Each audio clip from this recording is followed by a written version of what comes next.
Welcome back to episode 88 of the What's the Dill podcast. We got a great show for you today. We're going to be talking about Taylor Swift and the Super Bowl, the ads and how much they cost, Toby Keith, and Catholic Reddit Q&A. Thank you all for watching. Welcome back. I appreciate you guys so much for being a part of this episode and this podcast and this journey of What's the Dill. Episode 88 episodes over the span of 2.5 years. Basically the end of 2020.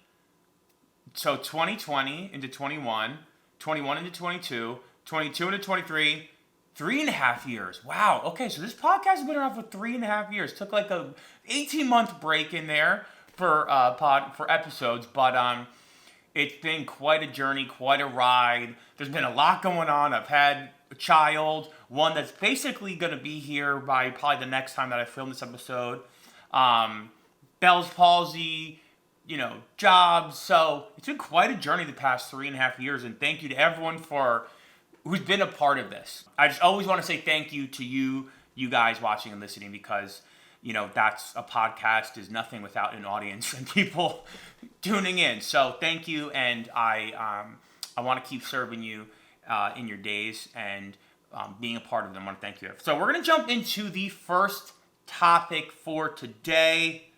Got to talk about Taylor Swift. We got to talk about Taylor Swift. Taylor Swift is taking over the Super Bowl. She's taking over the Grammys. She's taking over politics. She's taking over media. I've never seen a person be so I've never seen a person have so much attention on so many different platforms and media publications and so many different parts of life. If last year, let's say the Denver Nuggets won the NBA championship. So everybody's talking about it on the sports world, but that's not making news in different media publications, or that doesn't kind of stretch. People aren't at the Oscars being shout out to Jokic, just inspired by your run this year. That's not happening. Taylor Swift is at the Super Bowl. She's in, Tokyo at her tour. She's winning Grammy. She's doing that. New York Times articles are being written about her. Washington Post articles being written about her in terms of political leanings, and it's so they always use this same argument if she, of all of her fans, vote for who she told them to vote for, she could swing an election. It's okay, cool. It's the same thing, same story every election. But I've never seen a person I feel the past few weeks, even more so. It's just every channel, everything, every sports podcast, every newspaper article. Everything is just talking about Taylor Swift. And here I am talking about Taylor Swift. What I kind of, again, so I have what I wanted to talk about, what I thought was so funny, or what I kind of thought about this, my reaction to Taylor Swift and all this attention across every attention grabbing media platform thing, Grammys, everything, Super Bowl, everyone's talking Taylor Swift. I was my thought on it would be there has to be a part of her that says is this it? I wonder if she asks that. I'm so curious about someone like Taylor Swift, maybe Taylor Swift, Elon Musk, people that are just so wealthy, rich, famous. What are their conversations with God like? How is God talking to them? Because we know God is talking to them. We know God is right on Taylor Swift's ear, talking to her, nurturing her, trying to be there for her. And you gotta think that someone you gotta think Taylor Swift, achieving so much, having so much, sits back and asks the question, God, are you there? Are you real? Can you talk to me? I want to know you. Because we're all meant for that. We're all meant for that relationship. Christ died for each one of us, including Taylor Swift, including Elon Musk. And Christ is trying to draw each single one of us towards him. So Taylor Swift is one God's talking to her. I always wonder what those conversations were like. But I just would always like to know the conversations that Taylor Swift and God are having. And you got to think it's powerful. You got to think that God is really speaking in a clear way, because it's like when you achieve so much like that, I have to think that there's that question, is this it? And then you think, well, I've achieved all this, what else is there? God's going to be standing right there to be like, well, I got something for you. It was a good reminder for me to also know that, like, even all of this attention and media publications and everything, and, you know, she's getting that she's still a daughter of God, and that, you know, God wants to use her for his kingdom, and let's hope and pray that, you know, she is, and however, whatever God's plan for her is, you know, comes to light. So, you know, even if you're annoyed that you see her on the TV screen, or even if you're her biggest fan, you still have to know that's still a daughter of God, which is a classic answer. But, you know, a good reminder when someone who is literally every single screen that exists in the world, Taylor Swift, is on this past couple weeks. So, okay, moving on to the next topic, but similar. So every year they come out in the Super Bowl with the commercials, right? Commercials. Those are half the people who watch the Super Bowl is for the game, half the people who watch for the commercials. I saw an article that said $7 million is the average time slot, is the average pay you have to pay for 30 seconds. So for every 30 seconds of airtime in the Super Bowl commercial, you have to pay $7 million for it. So needless to say, what's the deal? Little out of our budget this year to be making a Super Bowl commercial. Thought about it, had some good ideas, wanted to connect with the Wendy's crew, you know, what they're doing, but no commercial for us this year. That got me thinking, though, what are the best Super Bowl commercials of all time? So I'm going to give you 3 of my favorite Super Bowl commercials of all time. Number 1, gotta go with the Darth Vader kid on the car commercials. The one that's like the automatic start, and the kid's Darth Vader outfit, and he does the Force, and the car starts, and he looks back.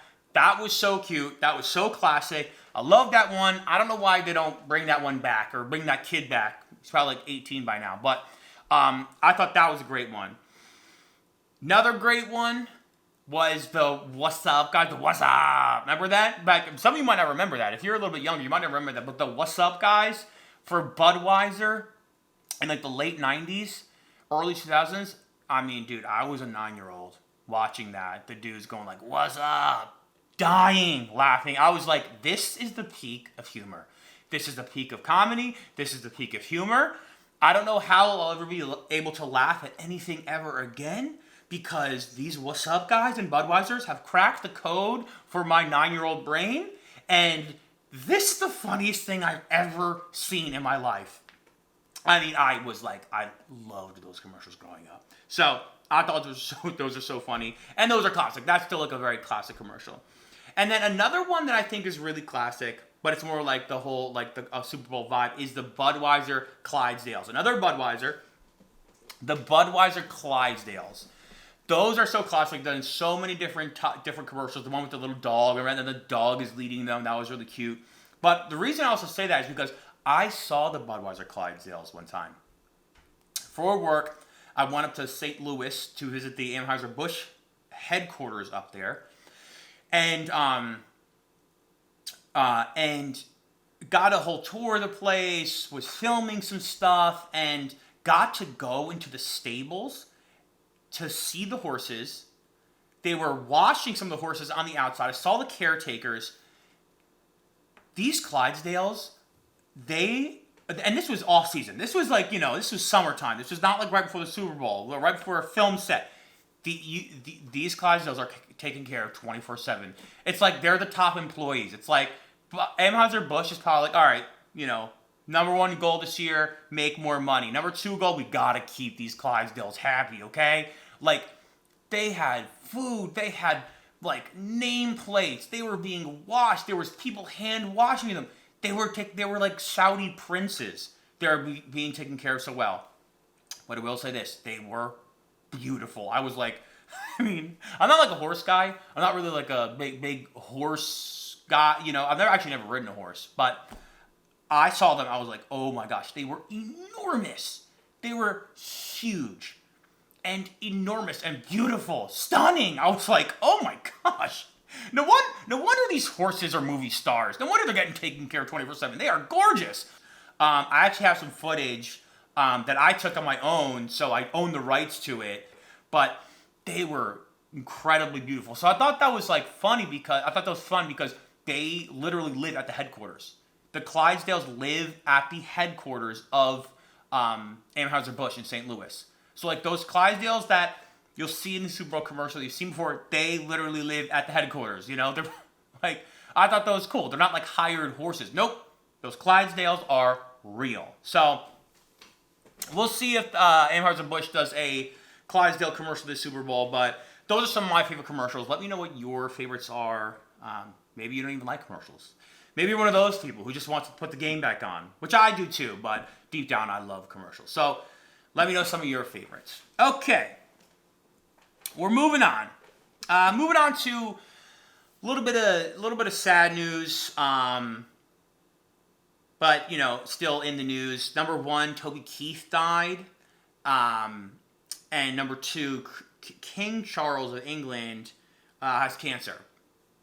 Okay, so Toby Keith, you know, famous country singer, died of cancer this week. And it's really sad. You know, Toby Keith was huge sports fan, obviously a huge musician. He was some of my first country music that I ever really heard. In fact, I never really knew country music at all. Like, actually, in all honesty, I don't think I ever even really heard, like, a country song until I was probably, like, in late middle school. Like, I heard country songs or I, you know, heard a radio, but the first time I really was like, this is a country artist, this is a country song, this is, you know, it was Toby Keith.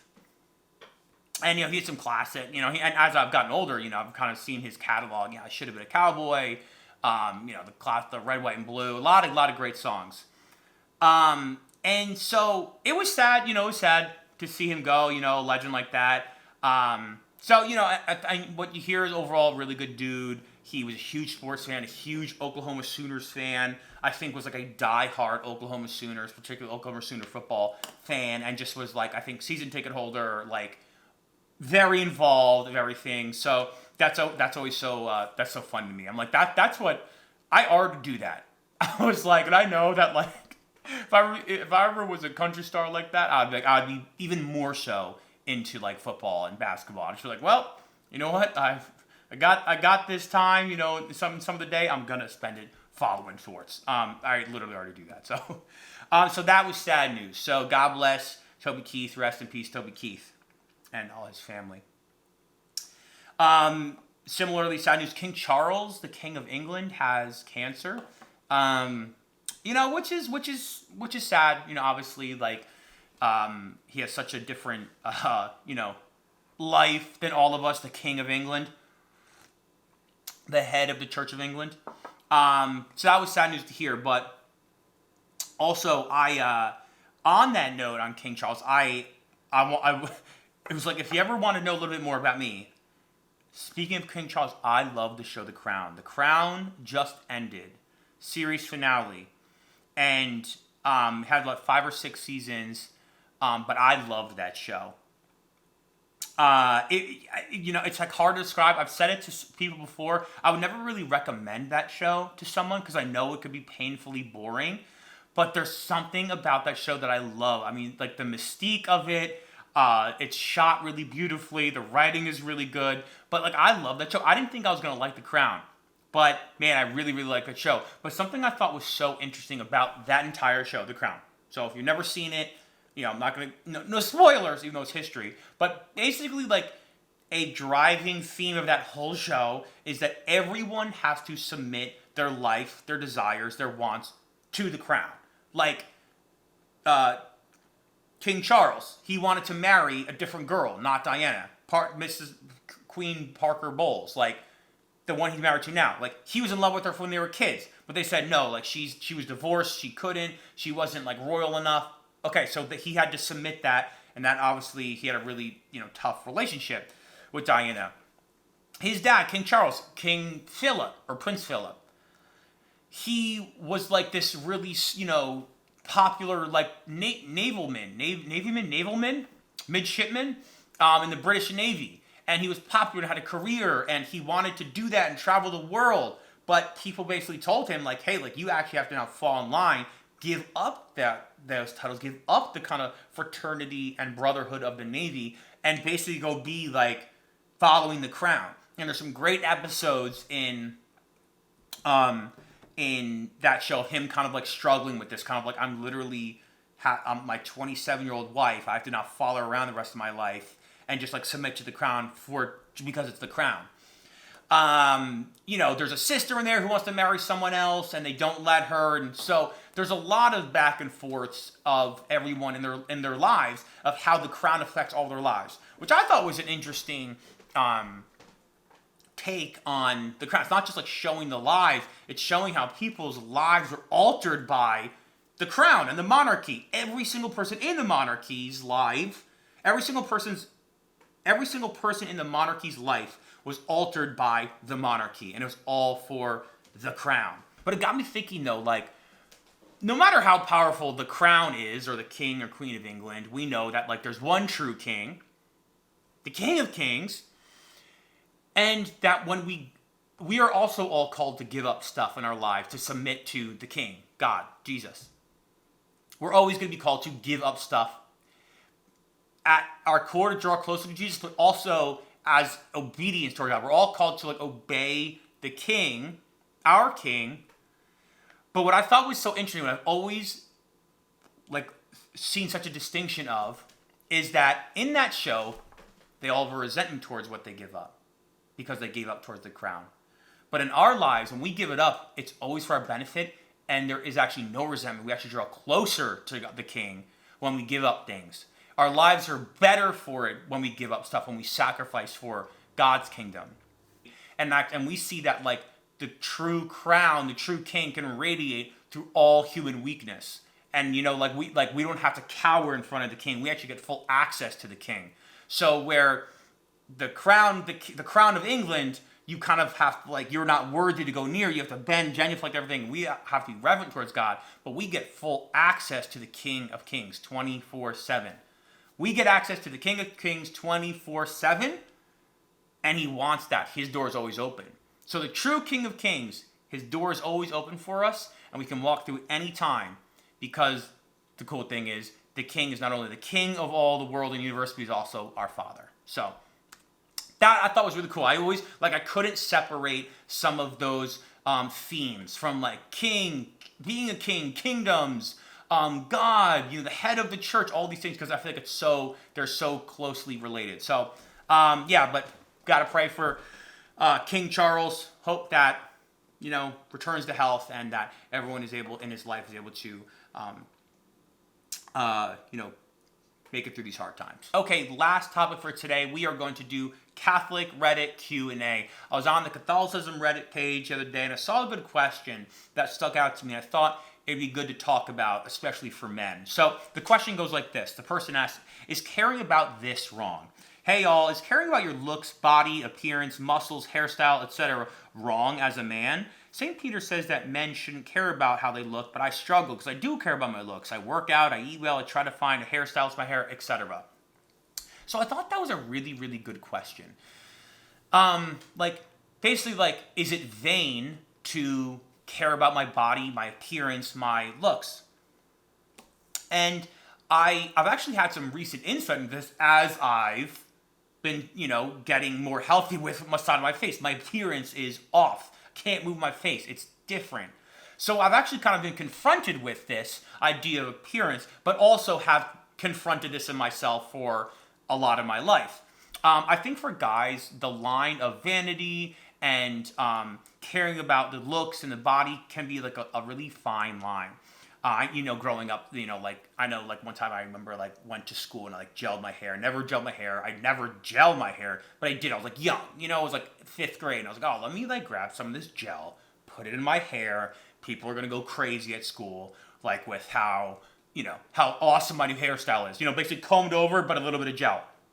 And first thing in the morning, someone said first step on the bus, 3 people said something about my hair. And I was just aha, cut it off. Cut off the whole head. Buzz it all. I don't want this type of attention. I'm not a gel and hair type of kid. I can't do this. I'm not going to spike my hair. I cannot do this. Do not look at me. Don't look at me.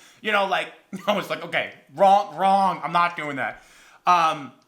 And I've definitely had times in my life where I've struggled with vanity and put too much attention on my appearance.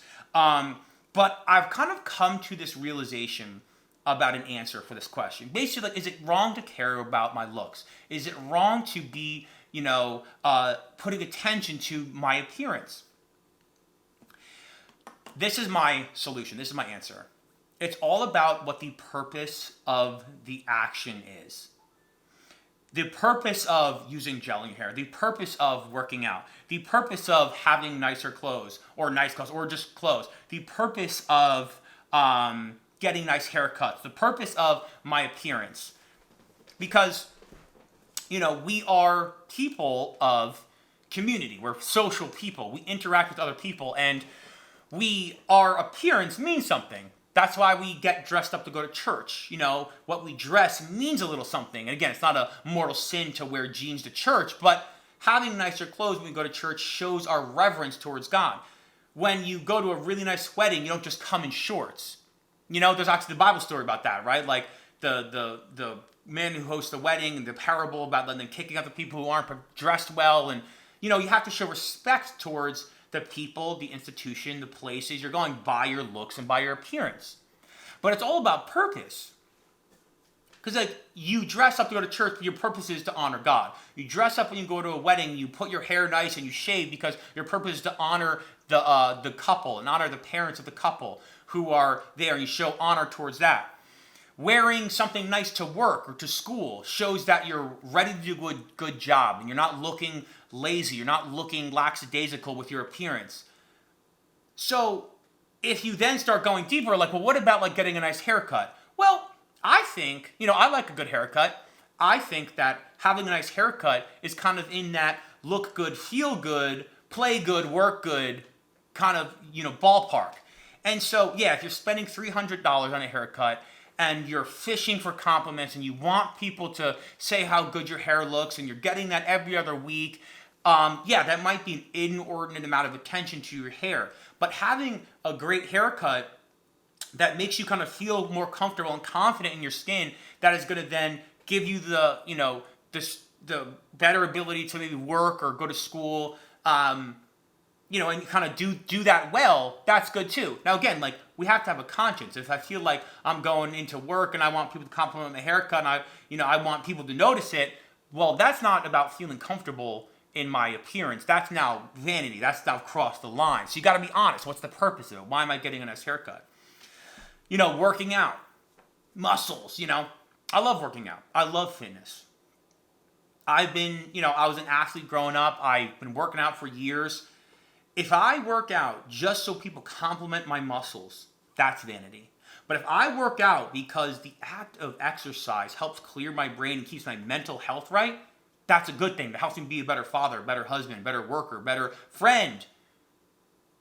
So that's a good thing. So working out is actually a very, very good thing, part of my call to holiness. You know what I mean? That's the purpose. But again, having the right conscience to discern what's my purpose with working out. Is it just because I want women to say that I'm in good shape? Well, then it might be vanity. Then it probably is. But only you can tell that. Only you can tell your intentions when it comes to your appearance, when it comes to working out, when it comes to your body. So I think as guys, it's important to have these conversations because I feel like, especially Catholic guys, there's this idea where it's like, whoa, any sort of attention to my body is just too much and I'm just going to kind of be, let my weight go. I'm not going to worry about work. I'm not going to worry about eating well because that doesn't matter. The body doesn't matter. The appearance doesn't matter. But it actually does.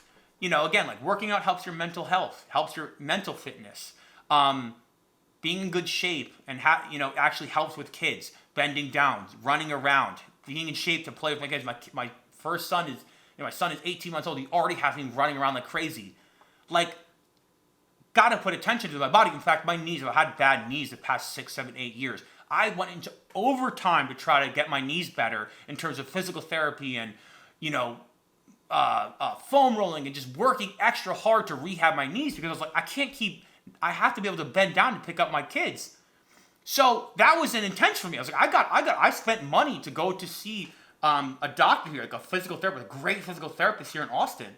I spent money to go get my knees better, get the right training, get the right rehab, because I have to do that for my kids. It's not fair to my kids to just say, whatever, kids, this is what happens when you get older. You just, your body falls apart. It's like, no. If you're a dad, God wants you playing with your kids. If you're not a dad, God wants you staying in shape to be, youthful for his kingdom.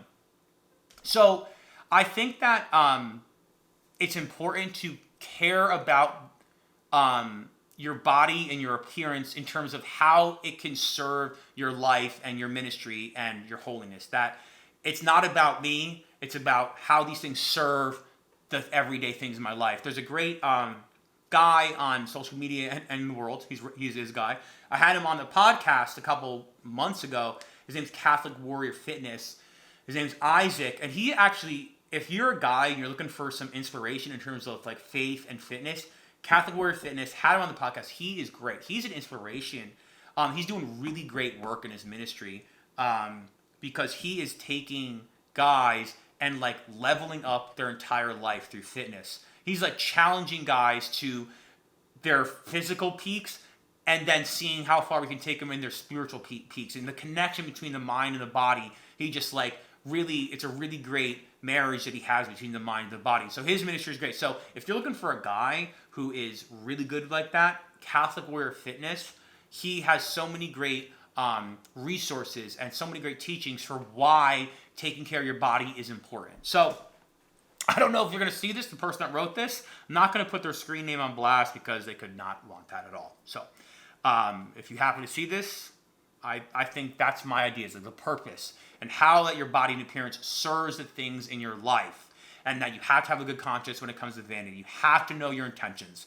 That if you are really enjoying women calling you handsome, okay, but if you start doing stuff to get women to call you handsome, yeah, that's vanity. So gotta watch out for that. So it's important for men though to stay in shape, to be healthy, because gotta be providers, protectors, and help keep the kingdom of God here on earth safe. So okay, that's it for me today. I appreciate all of you guys so much. Thank you all for watching, for checking in. I hope you guys have a great day, enjoy the Super Bowl, and I'll see y'all next week.